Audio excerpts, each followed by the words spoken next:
আসসালামু আলাইকুম। কি অবস্থা, কেমন আছেন সবাই? গ্রীষ্মের গরমে সবার নাজেহাল অবস্থা।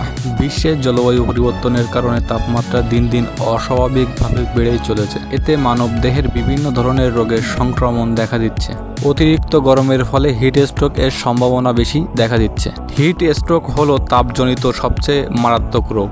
এতে শরীরের তাপমাত্রা দ্রুত 40 ডিগ্রি সেলসিয়াস বা তার বেশি উঠে থাকে। রোগী অজ্ঞান হয়ে যেতে পারে এবং অবিলম্বে চিকিৎসা না পেলে প্রাণহানির সম্ভাবনা থাকে। অতিরিক্ত ঘামের কারণে শরীরে পানি এবং লবণের ঘাটতি হয়। এতে দুর্বলতা, মাথা ঘোরা, বমি বমি ভাব, অতিরিক্ত ক্লান্তি এবং ঠান্ডা লাগতে পারে।